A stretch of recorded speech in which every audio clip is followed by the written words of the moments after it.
Hi, everyone. Welcome back to Crash City. This week, we have a legendary voice. We have a voice that a lot of people don't quite recognize because we have a very famous Josh Martin here today. Who have you voiced, sir? What's up? Let's see. You may know me as Fat Boo, Kid Boo, Evil Boo. That's Dragon Ball Z. Also did a little Android 15 in Dragon Ball Z. Uh, Commander Red from Dragon Ball. Also did a little My Hero Academia. Got killed as native. Uh, uh, did a few stints in One Piece as Yosuke, Bonk Punch, Daifugo, Kaji Note, Minotaurus. Oh, God. A lot of villains, a lot of bad guys. Yeah, and pretty much anything that Funimation or Crunchyroll has ever produced, I've probably died on it, or I was a dad, or I get a lot of those, and thankfully. That's awesome. I have a question. So normally I don't ever do this, but all my guys, they're super excited that I got to talk to Huh? you. They are so excited. What? So I have two questions. Crazy. Um All right. from my editor, from the man who will be editing this episode. All Uh right. First and foremost, do you have a background in improv and comedy, right? I do. All Yes. right. So here it Yes. is. Ask if he Okay. still remembers how to do the Pillsbury Homeboy rap back when he did stand up. Do I remember it? Absolutely. Yes, indeed. I know the whole thing front to back. Could you do it? I could. It's about 3.5 minutes, but I'll give you a quick taste. Sweet. All right. Yo, I'm from the bakery.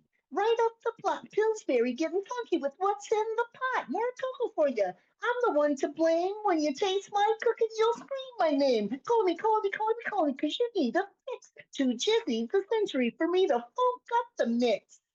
Oh, I love that. I love that so much. That's Yeah, awesome. thank you. It's pretty fun. And so the next question, and this can go on into longer into kind of your career and everything that you've been able to do, Hmm. is what was the inspiration for Kid Buu, for the way that Boo talks, Majin, all everybody? What was the way?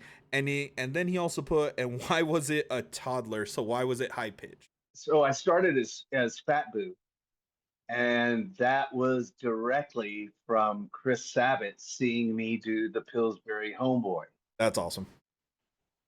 So Chris Rager and Mike McFarland and myself and some other friends from acting school and in the acting scene in Dallas, we were doing comedy troupes in acting school. Okay. And after Chris and Mike got their parts on Dragon Ball Z, Chris Sabat came to the show and he saw me do the Pillsbury Homeboy, and Majin Buu was coming up in the saga. And you know, for whatever reason, he thought that cute voice with the evil, maybe not so politically correct text, dialogue that he said along the way. I think that he saw a little. I think he saw a connection there with Fat Boo being, just a big baby that also turns cities into candy and eats them. Okay. So I think maybe I'm pretty sure you'd have to ask Sabat for sure, but I think that he had done his research. He knew what was going on, and boom, that the light went off in his head that this could be a good fit. And man, thank him for it. Right Oh yeah. here I am, 26 years later. But and then to finish up your question about Kid Buu, I was done doing Fat Boo, and then Justin Cook did Super Boo, but then they called me back in to do Kid Boo, and a director by the name of Barry Watson. He was directing the first episode whenever I started Kid Buu's part, and he told me, "Now, Josh, uh, he j- he just old junkyard dog. Kid Buu, he just old junkyard dog. All right, you know what that is." I was like, "Yeah, I did." And so, like in my mind, a junkyard dog will eat anything, Yes. and not just the rubber tire, but the metal wheel, all of it. I have witnessed actual junkyard dogs, and I'm familiar with this. So all I could think of was just chewing on a tire, Yeah. just they will run around a yard chewing on a tire, throwing it, grabbing it, yanking on it, and man, that was my that's the one and only motivation that I use. And Okay. really at the end of the day, he's just a menace. Yeah. So that pretty much fits. I think Barry was right on with his description. It was very helpful for me. And yeah, thank you for the question and the compliment. Wow. So while I was trying to look up things about you and do my research, I want to make sure that this is actually correct from what I learned because not a lot of people are very open about it. But are you and Chris wrestling fans? Oh yeah. Well, I'm not only a fan, but I'm a manager. So, see, I wanted to talk about that, about how you and him, how y'all's friendship not only goes from in real life but on screen, and the way that you guys kind of talk about the golden era of wrestling. If you want to get it, we're huge wrestling fans in my group, so Absolutely. let's talk. Listen, yeah, listen. Well, I'm probably the bigger wrestling fan between me and Rager, but we are definitely best friends from way back before Dragon Ball Z, and I kind of got him into, or maybe more into wrestling after some years. Yeah. I think we both kind of drifted off for a second after the early '90s Okay. when the mystique of Hogan Yeah. and Ultimate Warrior was kind of like, you know what? I'm kind of an adult now, and I'm not into the the cartoon characters, as it were. Yeah. You know what I mean? I can look back on it and think about it differently, but at the time, that's where I was, and I moved on to acting school and all that stuff. So, but boy, Rock and Stone Cold came back into the picture, and that sparked my interest again. I'd always been watching along, you know, but another random connection there was through the Barney tour. um, I was doing the Barney tour, and some of the cities that I was doing, I was either ahead of or behind WCW or WWF at the time, and so I'd wind up crossing paths in hotels and airports and things. So all of a sudden, I just vicariously I got back into the fandom That's of awesome. wrestling, even though I'd kind of shifted away. But fast forward through to my connections in Dragon Ball Z, and through a couple of friendships and connections there, I did a guest spot in Sherman, Oklahoma. I mean Sherman, Texas, Okay. for Texoma Pro, and so I did a couple of one-offs after that, and then um, I got the opportunity through one of the bookers and trainers at Texoma Pro. He asked me if I would like to train to be a manager, Okay. and I said absolutely. That's awesome. I Yeah. love that. That's Oh awesome. my gosh, I was so excited. I've been a fan, and I was always an athlete, so I was kind of into it. But boy, I grew up in Louisiana, in Haughton, Louisiana, and at least in my start, I had no idea Hmm. how I would even start to get into wrestling. So that wasn't even on my radar.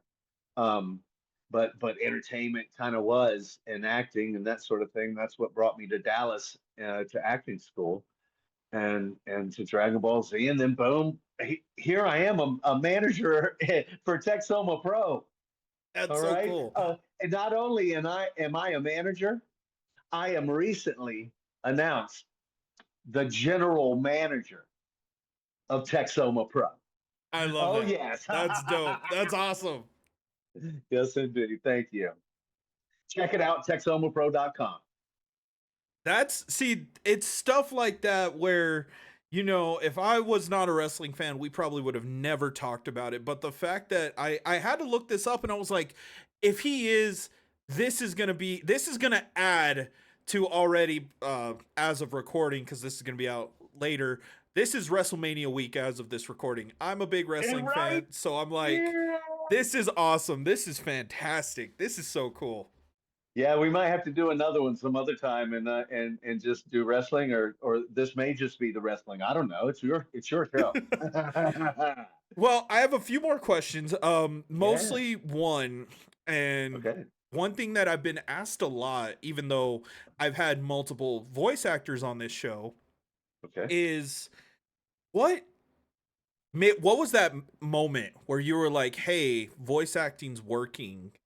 I'm gonna pursue this more." Because I've had people DM me, and they're, everybody wants to be a voice actor, and I sometimes, you get DMs and you're like, oh man, this person, I could hear them in an anime, and sometimes you're like, I can't.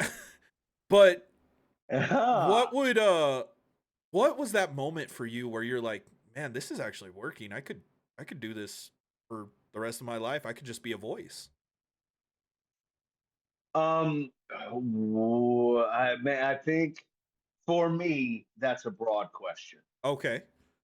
because that being a voice actor was never a goal of mine. Not a pigeonholed goal of Uh-huh. mine at all. Um, boy, I grew up loving cartoons, Yeah. um, and and uh, and I was right. I was right for Saturday Night Live, Okay. and when that was, I remember coming downstairs and while my parents had some friends over one night, and I should have been in bed, but I wasn't sleepy, and they were watching Saturday Night Live, and they lost track of me, and I sat there and watched it and loved it. I was laughing. So I mean, there were some characters along the way. The more I grow older, the more characters. I was just doing it, right? Yeah. Um, and at least in my world, in my view finder, for lack of a better term, being a voice actor wasn't a thing, right? Yeah. I didn't even know how or if I could make a living being an actor, which is all I was aspiring to try and be successful at when I moved to Dallas from Louisiana, a little country town from Louisiana called Haughton. Okay. Um, if you're familiar with the Dallas Cowboys, Yes. the quarterback for the Dallas Cowboys is Dak Prescott. correct. Any idea where he went to college? Mississippi State. Correct. Any idea where he went to high school? I have no idea.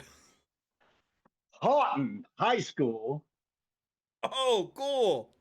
except that I graduated there first. That's awesome. No, that's Yeah, but dope. seriously, we graduated from the same high school.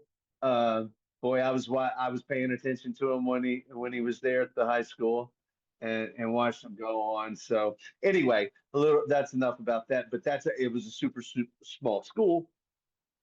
I came to Dallas to try to be an actor, and boy, man, to be honest, I still feel like I'm trying to find my place in this acting world. Of course, I have some notoriety of anime and the voices and stuff, but if I am honest with you, my living is not made providing voices for anime. Not me. There are a few people, a few that can say that they pay their bills Hmm. doing nothing but voicing anime characters. Um, I'm not one of them. I'm one of those. I'm an actor who's got to hustle all over the place. I'm in a Beastie Boys tribute band. I'm in a pop punk band. Um, I'm all over the place. I do whatever I can. I'm a wrestling manager. I Yeah. do voiceover. I have an agent. I do on camera auditions for, you know, everything from your uh, drug commercials to known television shows and films. But but that's just that's my journey. That's my journey. That's something that I'm starting to get, especially with a lot of the voice actors that have kind of inspired my generation. Is What's right? voice acting wasn't something you guys could like. It wasn't something that you guys imagine. You know, I've had Brian Beacock on the show, and he even Yep. admitted, he was like, voice acting was nothing that I ever thought. I mean, he was working at the theme parks in California, and this just randomly happened. Tom Gibbs, I've had Shikamaru from Naruto on the show. He's a good friend, and you know, he was like, I had no idea what, you know, if voice acting would work out. So to hear you guys say like it was never in the cards is more awesome to me than to hear somebody that's like, oh yeah, I've been training for this my entire life. Because I'm like, they never, it was never in the cards for them. They just right place, right time. We're doing something else, and bam, look. To that effect, we were part of a just a revolution, seriously, and part of it is just being present, Mm-hmm. which is 100% what acting is being present. When you're doing the job of acting, it's all about being present. There's a lot of other stuff going on, but if you are not present, you can't. I mean, that sounds kind of duh, but if you are not present doing the deal, then you're not you're not doing right. Yeah. So you have to put yourself in that position, and in every position you possibly can. It's about sowing those seeds, right? I didn't grow up with a nice big booming radio voice. I Mm-hmm. didn't I didn't grow up knowing, hey, yes, I'm gonna do WKRP. Yes, that's what I no. I was quirky and wild, and So I'm still, like I said, I'm still trying to find my place. But fortunately, I found success in planting some good seeds along the way, right? You can throw some crappy seeds around. You're gonna waste your time. Uh, but throw some good seed, give it some good water, give it some good sun, you know, give it some good time, and that's ideal. It don't always work, Mm-hmm. but if you don't do it, it definitely won't work. And the more you do it, your odds increase. And if for some reason you are planting a crop of tomatoes and you don't get no tomatoes, and you do that more than twice, move, grow some soybeans, make drive the tractor. You know what I mean? Yeah. I just listen to the universe too. Some people are stubborn. I'm definitely stubborn. Sometimes, like, oh, you said no. Well, watch this. Yeah. Watch me reapproach, and and that will prove someone's mettle. If someone's really about that, then next thing you know, that person that you said you heard say want to be a voice actor that you don't really hear being a voice actor. Next thing you know, that son of a gun is a voice actor making a great living. You know why? Because they did not stop. They kept doing it. They didn't take no for an answer. They kept going. They kept doing it. There are plenty of people that do sound like WKRP in Cincinnati, and they could be doing every every voice job, but they don't. And fill in the blank why. Yeah. Just fill it in. Go ahead and guess, and you're right. You're right. You're right. That's why they didn't. But the reason that the person did, because they did. I like that. So I like having these conversations, and I think that they go more towards every aspect of life, and that's why I like picking y'all's brains. I No love doubt. picking actors' brains, is because Well, me and Brian Beacock, we talked about how you have to be coachable. You have to be okay with the no, because the no, you have to learn how to kind of read a no, whether it's a no, get out of my face, I don't want you here, or a no, try better. With your, with the way that you're thinking is like, if it's not sticking, it's okay. It's fine. The world isn't over. Um, and with Corey J. Phillips, who's recently did Dragon Ball Z my Dama, partner. that is My partner. he's a good buddy of the podcast. He Yeah. he never stopped. He just everywhere. He is literally everywhere. So I love to Right. talk to you guys because you guys go through the grind. Entertainment's a grind. I don't think people realize that entertainment is a grind.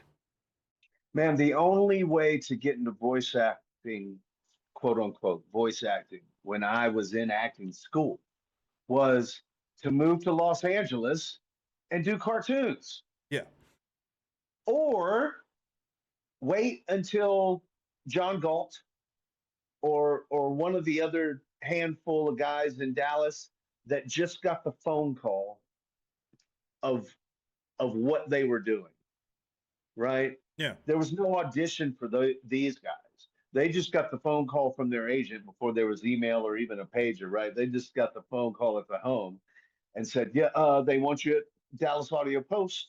Um, you're booked from 10 a.m. to 2, Yeah. whatever." And boom, they go in and they do 20 commercials. They take a break for lunch. They do that once a month, and they make all kinds of money. But they were the only ones that did it, and they got the call, and that was it. There was really no auditions. There was maybe a few extras if you were in that game, and I wasn't in that game at the time. I was a young buck. You know what I mean? I was lucky to get accepted to the little acting school, Mm-hmm. much less get an agent. Shoot, I graduated acting school and didn't get an agent. Is I that? was waiting for an agent. Oh, I okay. did my showcase. We did a showcase. We're supposed to get some cars from agents, and then we're supposed to make a phone call.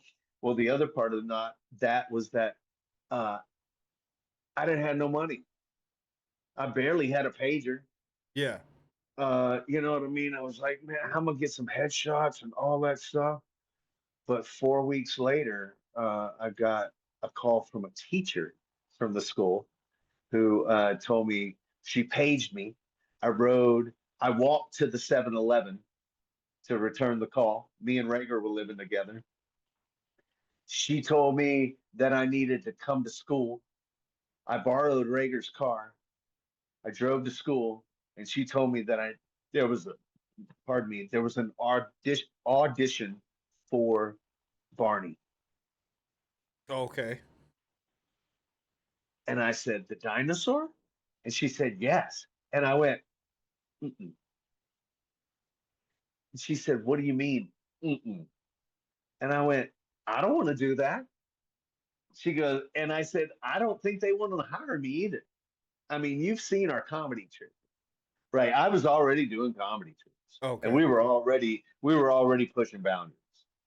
Everybody else in town that was comedy troupes, they were squeaky clean and doing the rules perfectly and stuff. And but we wanted to be like Beavis and Butthead and I in like living it. color and SCTV.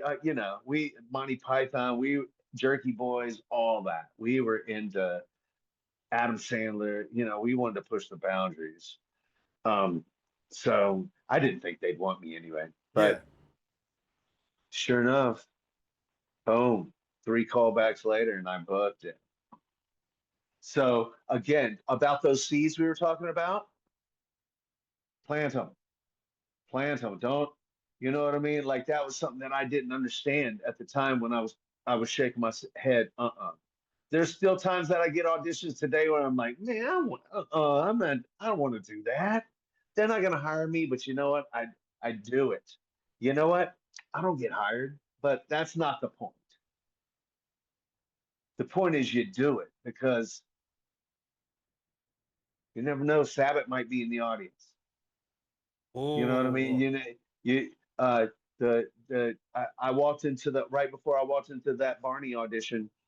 The Muppets, Jim Henson's "Phenomena." That song came into my head. You know that song? yeah. Phenomena. Do, do, do, do. Right? Yeah. And just a grin came on my face. I love that song. I was just happy, and I went in and I stayed smiling. And the audition was to jump around to the Barney theme song and act like there was an audience and act like you were in the Barney costume and act like you were Barney and do the deal. And I did, and I left. And before I got home, my pager went off, Oh, and they wanted to see me again. So I went back and I did it, and but this time I did the same thing in the costume. oh, cool. Yeah, yeah, I thought it was cool until I got out. But I had the freshman 20 on. You know what I mean? I was Yeah. fresh out of that all by myself. So I was out of shape. Although I played sports all my life, I hadn't played sports in about a year by that time. Maybe, yeah, about a year. Uh, so I just, I just stuck and win. And the producer, Sloan, she said, well, how are you doing? I was just, trying to catch a breath. I told her, I'm fine. She goes, are you sure? Oh, yeah. She goes, okay, well, thank you. Okay. And I left. And at the end of the day, they called me and they said, no, no, no, no. That was Friday. They called me on Monday and they said they want to see me again in 2 weeks. And they're going to send me a video of Radio City Music Hall that they had Okay. just done Radio City Music Hall. They wanted to send me a videotape of it, and they wanted me to memorize the first 5 minutes. And when I came back in 2 weeks, they wanted me to perform it in the Barney costume, along with losing 10 pounds. Oh shit. That's what they told you, boy. Oh shit. Just It, like flat out. Not not any they didn't dance around nothing. They just said get in shape and lose 10 pounds. See you in 2 weeks. Learn this. And I got the video and I didn't know what was going on. I wound up riding my bike to and from school for 2 weeks.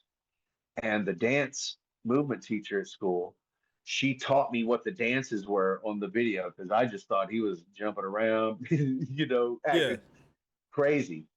And and she also did aerobics with me and got me in shape along with, riding the bike and eating rice and chicken for 2 weeks. And boom, I did that third callback. I did the 5 minutes and I got out. She said, same producer said, how you doing? I said, I'm good. She goes, well, you look good. And I said, thank you very much. She goes, all right, well, we'll be in touch. I said, all right. And remember, I love you. And then I walked out and I got a smile out of all of them. I was like, deuces, yeah, that That's was dope. at least I did it good, right? If I'd have flopped it and whatever, then that'd have been on me. But I walked out there and I was like, man, if y'all don't hire, I mean, whatever. But that was a good audition. That's dope. So That's that's what I learned about that. You go in there and you do your best and let them decide. Let the universe decide whether or not they want you. And if they don't, whatevs. There's a lot. There's plenty more. There's plenty more. and you've gotten to do a lot. Like you said Man, when we began this. Like you so have crazy. been in a ton of different shows and Been lucky. Thank you. Yes, it's amazing. When I saw the list of shows too, I was like, there was a conversation I had with Corey, and we talked about, Mm, having your voice everywhere. And it's the same way with you. Having your voice everywhere, people may not pick it up initially, or when you're at a con, they're like, "Oh, I didn't know you did that either." Um, Something that you probably have done, and I would hope that a fan comes up and says, "Hey, you've inspired me to go and do voice acting, or you've inspired me to do something." Um, I was telling Corey, I was like, "Hey," and it's the same way for you. You got to do the show I wish I could have, which is My Hero Academia. It's over. Obviously, I can't. And Corey looked at me and he said, "If you ever wanted to try this, you would have somebody say that to you. Hey, you did the show that I wish I could have done." And he goes, "It's an honor to hear that, because now you get to be motivated enough to do that. You motivated somebody enough to do the next show that they can inspire somebody else." that's pretty cool. So Yeah, it's pretty cool. it's cool to hear that, that you've done My Hero, that you've done all this stuff. And when you are at the conventions, man, like, does anybody like, how busy are you with the fans, man? Do you take your time with them, or is your Yeah. table like super packed? Do you do panels? Like, what's a typical convention run or a convention weekend for you? Well, yeah, I mean, doing all those voices, you get to. I never knew what they would turn out to be. I thought they were just guy in red shirt or soldier BB or whatever. And next thing you know, there lots of people are watching them. So um, now with these conventions, before them, you just did it, and maybe you got some extra work before of it, but because of it, Mhm. you know. Uh, but other than that, it was just something you did, right? But now it's like, ooh, I got on this and the other, all that. Now you get to go to conventions and people, it's cool. I get good lines. I get to take my time with the lines. I'm not a Chris Sabat, you Mhm. know. They're not packed all day. Uh, but I get good love from the people. They show up, and as long as they're there and they want to talk, we'll take the time. I Yeah, love because that. that's what it's about. I love that.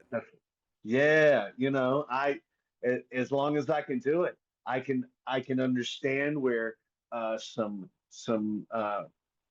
faster time management might be in order if you have more people in line waiting. I am I'm able to do that along the way. Sometimes people get comfortable. I can get comfortable just chatting away. You know what I mean? But sometimes we'll just get to chatting instead of really doing something. I can see that we got some friends behind us that that would I think they'd like to do at least something else today. So Yeah. let's you know what I mean? Let's Yeah. let's be respectful of them as well, and let's make this happen. So as long as we're good, can we talk about anything else? Did you get all your questions in? Get all our time? Rock and roll. Have a great time, and then check back later on. Let me know what was cool. That's cool. I I'm love super that. lucky. I'm super lucky. Yeah, I learned that from Barney too. When nobody could see me, uh, when they didn't care, when I couldn't talk. You know what I mean? But these kids, they were taking their time, you know, meeting and loving on some Barney. I did a hospital visit in every city that we Oh, did in the tour, right? cool. Children's hospital, and so that was major. That was I can't even think of the word. You know what I mean? That was it was tough sometimes. You know what I mean? Mhm. Because you knew it was after the first one, I realized that I know a couple of those kids ain't never leaving. Mhm. So, but I got to go back to the bus. Yeah.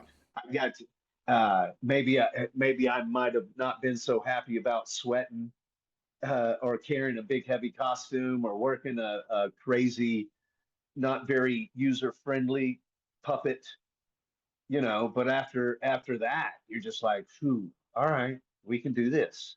Let's go. Right. And Mhm. so that brings in that punk kid who went back to his teacher's office and told her he didn't want to do this.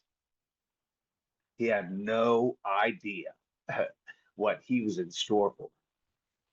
That's that's awesome, man. Like, I'm gonna be 100% honest. When I reached out to you initially, and I do it with everybody, I get nervous because I don't know who I'm talking to essentially. And man, you are super easy to talk to, brother. I can't wait to have you back on. But the next time, it's gonna be like super wrestling heavy. Heavy. We got to do Oh, here one we of go. just wrestling, dude. Let's go. WrestleMania recap. Oh yeah. Oh yeah. Oh, I might have some more news of my own. Who knows? I'm Who down. knows? I'm so down. Me and the boys, we have a spin-off show. It's called Crash Pad, since this one's Crash City, and we just talk wrestling. We'd love to have you on one day. You just let me know when. That's gonna be awesome. They're gonna freak out. But Let's go. as we begin to wind down, because I want to have you on, right? At least every once in a while, once, twice a year, whenever you're available, man. You are super easy to talk to, brother. Reach out. Reach out. My pleasure. Where can everybody find you? And since this is coming out in the few weeks, do you have any events in May or June that you want to push out? Listen, look for me on Instagram at Original Boo, all lowercase. That's a BUU. Or Facebook. Facebook. Josh Martin. It's easy enough. Um, that tends to reach everybody easy. I cross promote on the Instagrams as well. Let's see, like my Rhymin and Stealin Beastie Boys tribute band. We got a show this weekend, so that won't do any good. You don't have to edit that out though. No, check us out at rymanandstealing.com for all those shows. That'll keep you up to date there. Um, Otherwise, I post all of my stuff. I'm doing about one or two a month so far on the convention scene, which is very fortunate. Check me out, and you can always ask for your boy. I love it. All right. Do you have a sign off? Do you have a voice that you would like to do before we fully sign?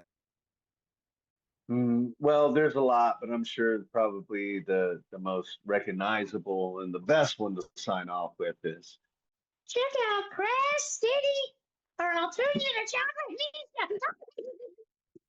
Oh, I love that. Ladies and gentlemen, this was my conversation with Josh Martin, and we will see each and every one of you in our next adventure. Bye, guys. That was this week's interview. Obviously, you had to have loved it because you stayed towards the end, and we really appreciate that.